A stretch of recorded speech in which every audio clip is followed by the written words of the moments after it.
Your current situation is not your final destination. Once again, good morning mga Chuy. I just woke up and yes, first of all, I want to thank God for this very wonderful day.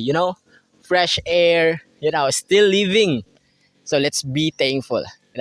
So today we are going to talk about another story. And this story is all about a woman who spends her days working in a small local shop. Maliit lang na shop. Maybe it could be a coffee shop or something like a sari-sari store. Basta maliit lang.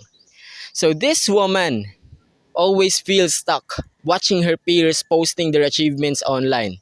Itong babae kasi na to, alam nyo, hindi niya lang gusto, bagkus ay pangarap niya talaga na maging isang nurse. But because of, financial limitations, family duties, and self-doubt, the dream of becoming a nurse feels so far away. Yet, after work, pagkatapos niya magtrabaho, she opens her books, studies little by little, and saves extra peso she can. Patiently, quietly, she is building her future. Marami din siyang, mga problems and challenges na pinagdaanan, just like comparison trap. Yun bang parang nakikita natin sa iba na sobrang dali lang nila makamit yung success, tapos tayo naiwan. Tapos ano pa ba, financial limitations, mental fatigue and temptation to quit. Yun bang sobrang bagal ng progress ng ginagawa mo, tapos pakiramdam mo parang ang dali na lang mag-quit. Parang ang dali na lang sumuko. Mga Choy, let me tell you this. You may not see the results yet, but what you are doing right now is slowly adding up.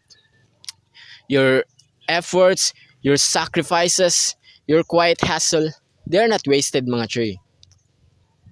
Balang araw, you will look back and realize that what you are paying and working for right now is slowly growing. Just be patient mga Choy. Just trust the process.